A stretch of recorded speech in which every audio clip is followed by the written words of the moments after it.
शिव का अर्थ होता है कल्याण करने वाले, परंतु वे सृजन और संहार दोनों को ही अपने भीतर समाहित किए हुए हैं। सावन मास भगवान भोलेनाथ शिव को समर्पित है। सावन मास में हमें शिव के स्वरूप को जानने और मनन करने का प्रयास करना चाहिए। शिव में शक्ति समाहित है। यहाँ शिव पुरुष के प्रतीक हैं और शक्ति स्वरूप देवी पार्वती नारी की। इन दोनों के बीच में जो संवाद हुए है वो मन को शक्ति भी देता है और जीने का तरीका भी सिखाता है। आए हम शिव और माता पार्वती का छोटा सा संवाद प्रदर्शित करते हैं। एक बार माता पार्वती ने भगवान शिव से कहा कि प्रभु जीवन क्या है?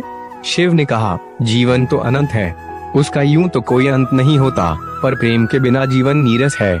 माता पार्वती ने कहा, मतलब? शिव ने कहा, मतलब हम अनंत हैं पर अधूरे हैं। अगर इस अनंतता को बांटने के लिए कोई साथ ना हो तो हम अधूरे ही रहेंगे।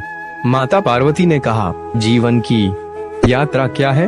शिव ने कहा, खुद को जानने से ही जीवन की यात्रा पूरी होती है। माता पार्वती ने कहा, ऐसा क्यों? शिव ने कहा, एक दिन खुद को जानने के सफर में पता चलता है कि अंत और आरंभ एक ही है। माता पार्वती ने कहा, क्या आपको ये सब ध्यान करते हुए और योग करते हुए पता चलता है? शिव ने कहा, योग चित्त वृत्ति निरोध, ये तो मन की वृत्तियों अर्थात चंचलता को रोकता है और आत्म साक्षात्कार में मदद करता है। माता पार्वती ने कहा, पहले मुझे आपके बाह्य आकर्षण यानी बाहरी सौंदर्य से प्रेम था और अब आपके आंतरिक भावों से प्रेम है। शिव ने कहा, तुम भानमती हो, तुम्हारा होना मुझे संपूर्ण करता है। माता पार्वती ने कहा, मैं भानमती हूँ तो आप क्या हैं जो सारे संसार को सम्मोहित कर रखा है? शिव ने कहा, प्रेम का आकर्षण ऐसा ही होता है, यही जीवन का आधार है, इसी पर दुनिया टिकी है। माता पार्वती ने कहा, जब आप चुप होते हैं तब भी ऐसा लगता है जैसे मुझसे बातें कर रहे हैं। शिव ने कहा, ये चुप्पी बहुत कम लोग ही समझ पाते हैं। शांत होना स्थिरता प्रदान करता है। शिव के द्वारा दिया गया ज्ञान असीम है, अनंत है।